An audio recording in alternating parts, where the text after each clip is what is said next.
Selamat pagi kami ucapkan kepada tamu kehormatan tim MTT US Army di Makodam 4 Diponegoro. Kodam 4 Diponegoro berdiri pada tanggal 5 Oktober tahun 1950. Sebagai pangdam pertama adalah Kolonel Gatot Subroto. Nama Kodam 4 Diponegoro diambil dari salah satu nama pahlawan nasional, yakni Pangeran Diponegoro.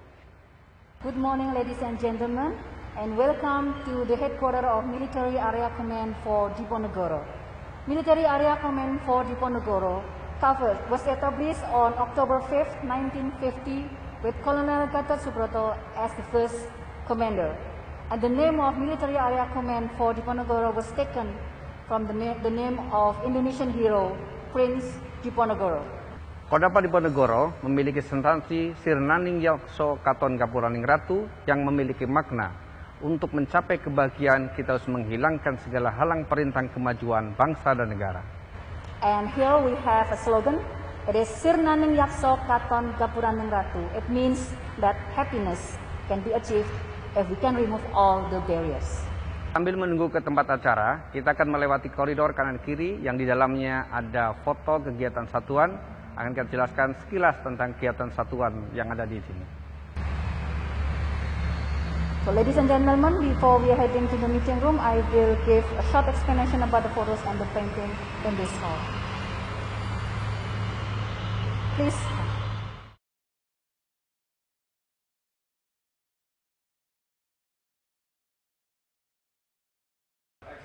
Ini adalah foto dokumentasi Yonif Raider 400 Banteng Raider yang sedang melaksanakan latihan penanggulangan teroris dan peraturan terdekat Banteng Raiders, di mana markas ini berjarak 2,5 km dari Makodam 4 Diponegoro di Srondol Banyumanik. This picture shows a terror countermeasure exercise conducted by Infantry Battalion Raider 400 Banteng Raiders, and this unit is a Raid Battalion under direct command of our commander, and it's stationed in Srondol around 2.5 km from this headquarters.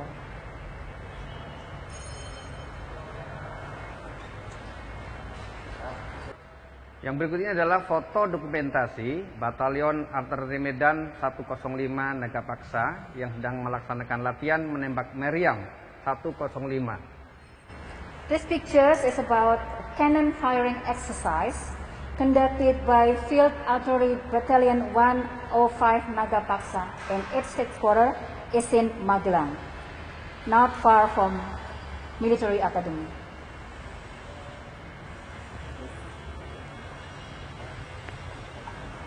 Ini adalah foto dokumentasi Yon Arhanud 15 Dahana Baladika Yuda yang sedang melaksanakan latihan menembak rudal strik jarak capai 7-8 km.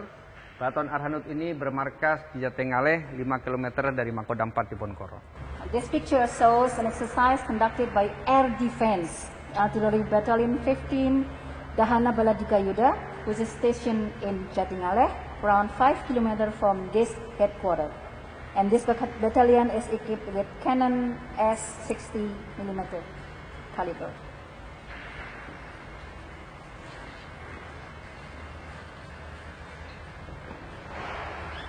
Yang berikut ini adalah foto dokumentasi Yon Kavaleri 2 Turangga Ceta yang bermarkas di Banyu Biru, di mana batalion ini memiliki alutsista tank HMX-13 EPC.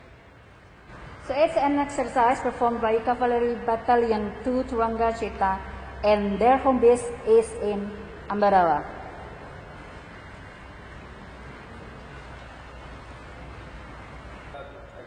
Berikut ini adalah foto dokumentasi Yon Sipur 4 tanpa kawan dia yang sedang melaksanakan latihan taktis pemasangan jembatan beli, di mana batalion ini bermarkas di Banyu Biru.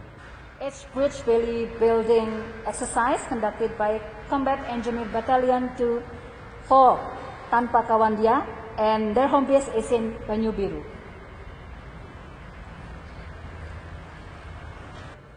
Berikut ini adalah foto dokumentasi Kompi Kavaleri 2 Jayengrata Tohraga yang bermarkas di Yogyakarta.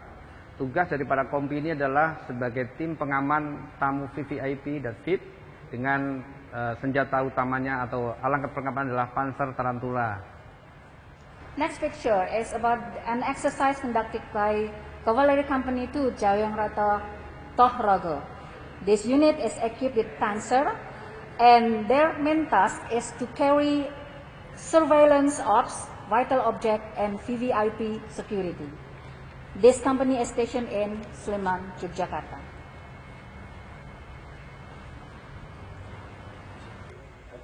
Berikut ini adalah foto dokumentasi Brigif 4 Dewa Ratna yang sedang melaksanakan latihan pertempuran hutan. Brigif 4 Dewa Ratna memiliki 3 batalion. Next picture shows the personnel of Infantry Brigade 4 Dewa Ratna who were conducting an exercise, and its headquarters is in Tegal, and it has 3 battalions under command. Those are Infantry Battalion 405, 407, and 406.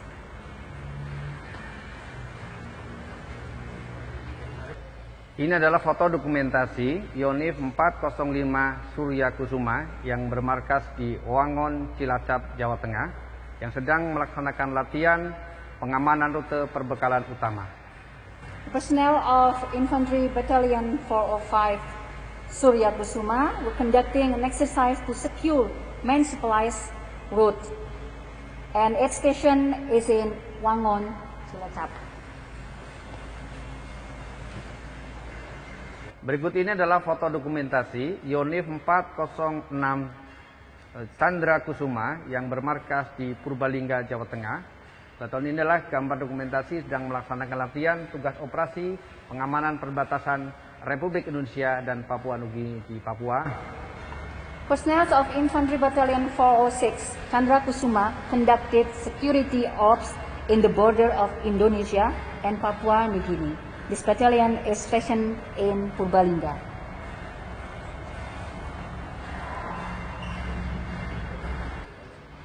Berikut ini adalah foto dokumentasi Yonif 407 Padma Kusuma yang bermarkas di Tegal, Jawa Tengah. Lalu ini adalah dokumentasi atau gambar sedang melaksanakan latihan pertempuran hutan.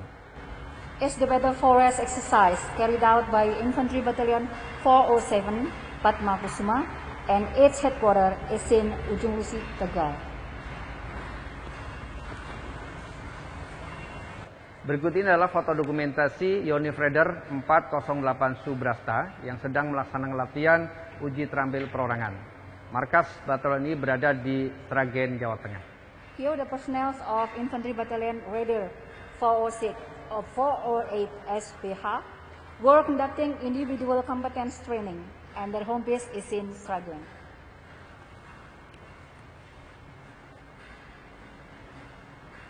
Berikut ini adalah foto dokumentasi Yonif 410 Alugoro yang sedang melaksanakan latihan gabungan bersama. Batalion ini bermarkas di Blora di bawah kendali Korem 073 Makota Rama. Next is combat exercise conducted by Infantry Battalion 410 Alugoro, and it's stationed in Blora. Berikut ini adalah foto dokumentasi Yonif 403 Wirasada Pratista yang sedang melaksanakan latihan pertempuran hutan. Markas batalion ini berada di Sleman, Yogyakarta, di bawah komando Korem 072 Pamungkas. Here the personnel of Infantry Battalion 403 Wirasada Pratista were conducting battle forest exercise, and their home base is in Sleman.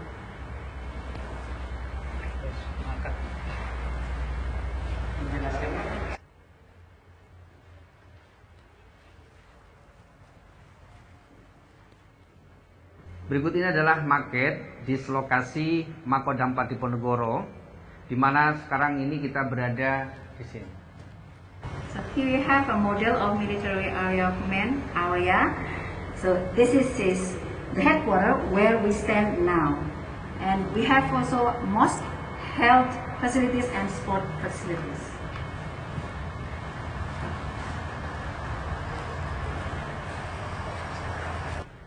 Gedung Makodam 4 Diponegoro diresmikan pada tanggal 15 Desember tahun 1984 oleh Menteri Pertahanan dan Keamanan, Bapak Jenderal TNI Poniman. Here is the inscription of the inauguration of the headquarters by our Minister of Defense, General Poniman, on December 15, 1984.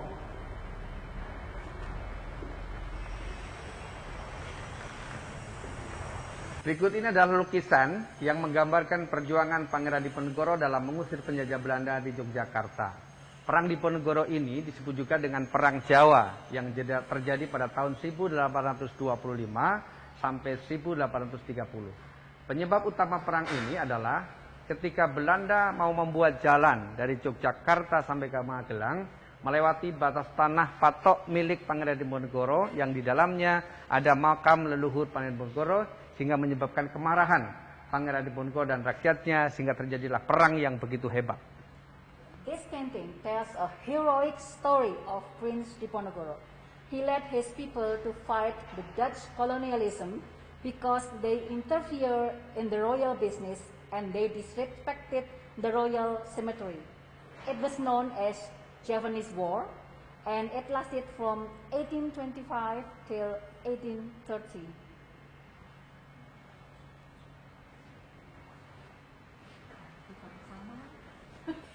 Lukisan ini adalah menggambarkan ditangkapnya Pangeran Diponegoro pada tanggal 28 Maret tahun 1930 di Magelang, di mana proses daripada penangkapan ini, bangsa Indonesia sebagai bangsa yang beradab, yang memegang teguh sopan santun adat istiadat dan budaya-budaya yang baik, merasa dibohongi, merasa ditipu, karena dalam perundingan tersebut Pangeran Diponegoro ditangkap. Kemudian beliau diasingkan ke Ungaran, kemudian diasingkan ke Batavia, kemudian diasingkan ke Manado, sampai akhir hayatnya beliau diasingkan di Makassar, meninggal pada tanggal 8 Januari tahun 1855. This painting shows the trick of the Dutch to end the Javanese War. They summoned Prince Diponegoro for negotiation, and as a nobleman, he came unarmed. But the Prince Diponegoro was deceived and arrested on March 1830. And after that, Prince Diponegoro was exiled to Ungaran and then Batavia, and then moved to Manado and Makassar until he passed away on January 8, 1855. Perjuangan Indonesia tidak berhenti pada Perang Diponegoro, karena kemudian diteruskan oleh putra-putri terbaik Indonesia sampai Indonesia merdeka. But his courage and his spirit didn't die with him, and many young heroes continued the struggle against the colonialism until we achieved our independence in 1945. Lukisan ini menggambarkan perjuangan besar pahlawan nasional yang bernama Jenderal Sudirman. Setelah Indonesia merdeka, sekutu kembali ingin menguasai menjajah Indonesia, di mana kedatangan sekutu di dalamnya juga diboncengi oleh Belanda. Maka salah satulah terjadi pertempuran di Jawa, yaitu Palagan Ambarawa, yang terjadi pada tanggal 12 sampai dengan 15 Desember tahun 1945. Dalam pertempuran ini, Jenderal Sudirman yang pada waktu itu berpangkat sebagai kolonel menggunakan taktik yang bernama supit urang. Dengan taktiknya ia berhasil mengusir Belanda dan sekutu sehingga beliau mendapatkan gelar jenderal. One of our great hero was General Sudirman. He was colonel when he became Chief of People's Security Army, and he led his soldiers to fight the Allied troops with the Dutch soldiers among them who wanted to occupy Indonesia, especially in Central Java. He succeeded to repulse the enemy's troops from Ambarawa with the strategy of supit urang in a great war known as Palagan Ambarawa. As the reward of his success, Colonel Sudirman was promoted as general. Atas heroisme dalam perang Palagan Ambarawa ini, maka setiap tanggal 15 Desember diperingati sebagai Hari Juang Kartika TNI Angkatan Darat. So from this Palagan Ambarawa War on December 15, and this date is commemorated as the Day of the Indonesian Army.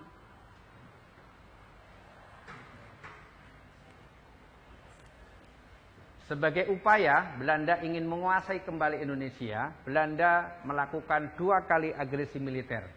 Ini adalah lukisan agresi militer Belanda yang kedua, yang terjadi pada tanggal 19 Desember 1948 di Yogyakarta. Belanda membobardir Pangkalan Udara Maguwoharjo, kemudian menguasai Yogyakarta yang pada waktu itu sebagai ibu kota negara. kemudian Presiden dan sebagian pejabat negara ditawan, kemudian Panglima Besar Jenderal Sudirman memohon izin kepada Presiden untuk melakukan perang gerilya. Dalam keadaan sakit, ditandu, beliau bergerilya selama 7 bulan, melewati 75 kota, 3 provinsi, dengan berjalan kaki menempuh jarak 1009 km, mulai pada bulan Desember 1948 sampai bulan Juli tahun 1949. After the Indonesian independence, the Dutch wanted to occupy Indonesia by launching military aggression twice.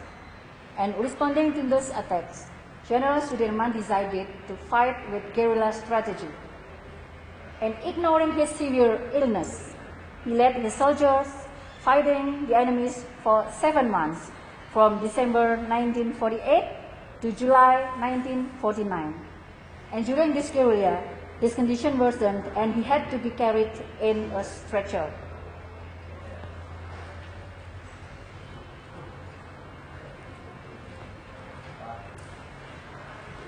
Ini adalah lukisan pertemuan Presiden Soekarno dengan Panglima Besar Jenderal Sudirman di Yogyakarta pada tanggal 10 Juli 1949. Atas perjuangan, heroisme, dan semangat kepahlawanan dan keteladanan Bapak Panglima Besar Jenderal Sudirman, maka beliau dianugerahkan oleh bangsa dan negara sebagai Bapak Tentara Nasional Indonesia. This last picture shows the reunion between President Sukarno and General Sudirman in Yogyakarta on July 10, 1949.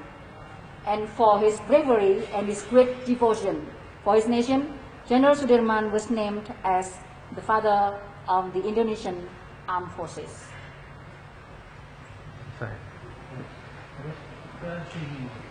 As you can see in this corridor, we have the pictures of the activities of our battalions. So start from here. As you can see, we have Yonif Infantry Battalion, Raider 400 Panteng Raider. So they join. Mechanic Battalion as Garuda contingent in Lebanon. And they have many activities. So here we have Cavalry Company 2, and this is a special unit because almost every year, so their personnel joined Garuda contingent in Unifil until, so the last is in 2016, they joined. Here we have Cavalry Battalion, and they have many activities, and they conduct many exercises, but they have one brief activities. They join Garuda contingent in Lebanon in 2018. And continue here, we have Field Artillery Battalion 3, and they also conduct the operation in the border between Indonesian and Republic of Democratic of Timor-Leste in 2020 and 21.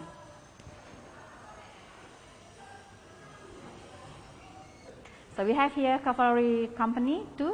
This is a quite special unit because almost every year their personnel joined in Garuda contingent in Lebanon. Almost every year.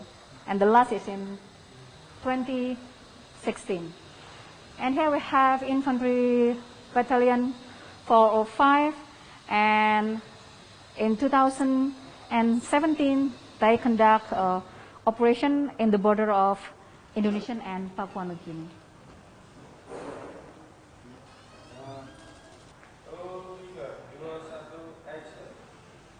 So here we have Infantry Battalion 406, Chandra Kusuma. So as you can see, they have many activities, and they also join. This is the first Garuda contingent in Republic of Democratic Congo, and they join Indo-RDB 39A MONUSCO, where I joined to in this mission. I move here. So we have here Infantry Battalion 407, and they joined also the UNAMID Garuda contingent and in South Sudan in 2017. So we have here Infantry Battalion 410 Alugoro. So now they are preparing for conduct operation in the border of Indonesia and Papua New Guinea, and also their personnel have many achievements, as you can see here. So first place in Pariaman International Triathlon Bitung 2019, and also the first place in Asia Champion. It's very proud. And here we have Infantry Battalion Raider 408. Now they are deployed in the border of Indonesia and Papua New Guinea.